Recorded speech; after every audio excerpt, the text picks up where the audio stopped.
Hey, bonjour, bonsoir à tous, c'est Yota et welcome to my nightmare. Aujourd'hui, on repart dans le fabuleux monde des scénarios et aujourd'hui, je vais vous présenter la vie de Shane Black. Ouais, aujourd'hui, c'est une intro courte.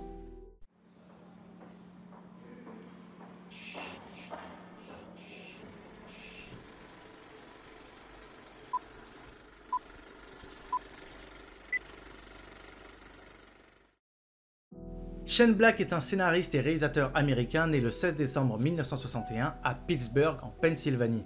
Son nom doit peut-être vous dire quelque chose, puisqu'en effet pour les fans de Marvel, c'est lui qui a réalisé notamment Iron Man 3. Ou même pour les encore plus gros fans de Predator, ou du moins ce qu'il en reste, parce que bon... Car il a joué dans le célèbre The Predator en 1987, avec nul autre derrière avec lui, Arnold Schwarzenegger. Mais ici, nous ne parlerons pas trop de son acting ou de ses réalisations, on va surtout se concentrer sur les scénarios qu'il a écrits pour de nombreux films, dont certains qui sont quand même devenus cultes. Alors, laissez-moi vous raconter. Pour commencer, on ne sait pas grand-chose concernant sa famille ou même son enfance. Et d'ailleurs, on s'en fout un peu, on n'est pas là pour ça. La seule chose qu'on sait, c'est qu'il a obtenu un diplôme au cinéma en Université de Californie en 1983. À l'âge de 23 ans, il vend son premier scénario. Et comment vous dire ? Et bah c'est le scénario de L'Arme Fatale. Ouais, à 23 ans, il vend le scénario d'un film assez culte déjà à la base. Son premier en plus. Respect. En effet, le film L'Arme Fatale, sorti en 1987, fut un succès mondial et a fait de Neil Gibson une star internationale et nous a permis entre autres d'avoir ce film et vraiment, merci Shane Black. La même année d'ailleurs, il obtient le rôle d'Hawkins dans Predator de Jock McTiernan, auquel il participe aussi à l'écriture. Et ai-je vraiment besoin de vous dire que ce film est culte? Nous sommes d'accord. Après donc la réussite du premier volet, il coécrit donc L'Arme Fatale 2 avant de s'atteler à des projets originaux.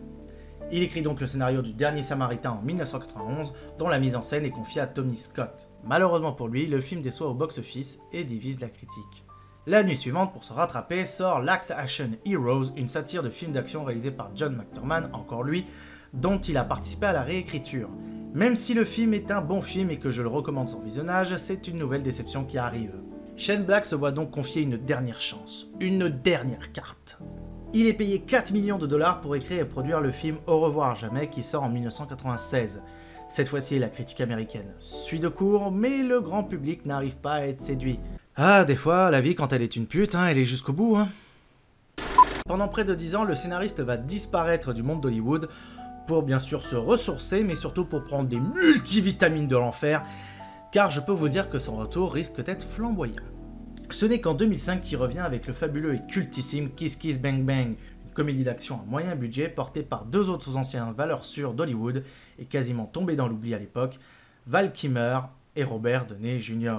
Pour l'occasion, il passe aussi pour la première fois à la réalisation, et c'est un retour en grande pompe puisqu'il s'agira du plus gros succès de sa carrière.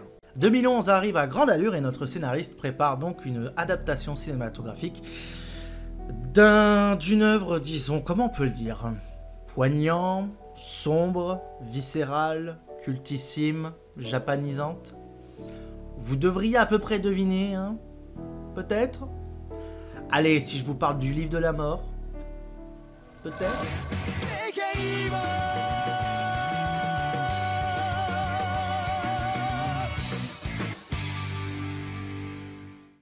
Et ouais, ici on parle du manga cultissime créé par Tsukubi Ohba et Takashi Obata, à savoir Death Note. Mais le projet est finalement confié à Gus Van Sant et ensuite à Adam Wingard. Et comment vous dire, malheureusement, on sait tout ce qui s'est passé, puisqu'en 2017 est sortie sur Netflix la fameuse œuvre.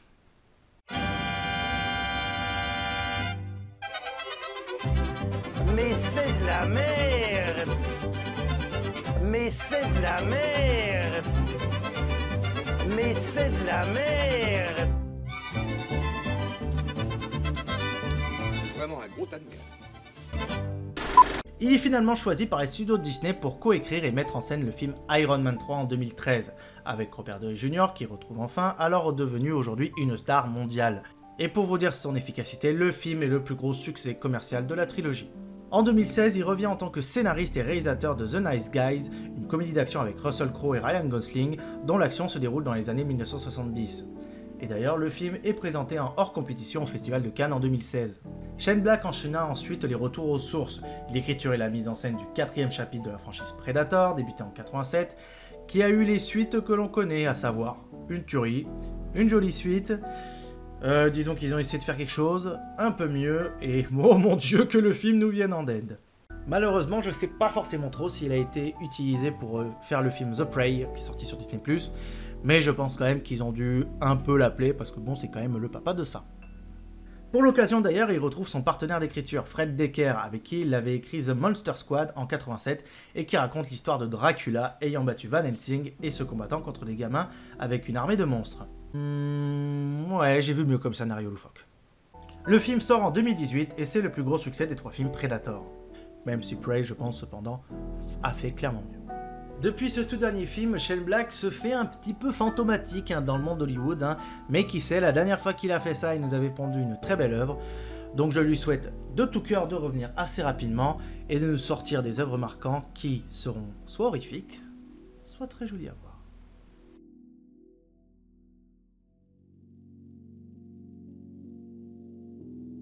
Voilà, c'est la fin de la vidéo, merci à tous de l'avoir regardé. Si vous avez aimé, n'hésitez pas à bombarder de pouces bleus, à vous abonner, à mettre la cloche si ce n'est pas déjà fait, à partager la vidéo, c'est très gentil de votre part, et n'hésitez pas à commenter si ce n'est pas déjà fait, et je vous dis à la semaine prochaine pour les prochaines vidéos. C'était Iota en direct de la toile, et à bientôt sur YouTube. Ciao!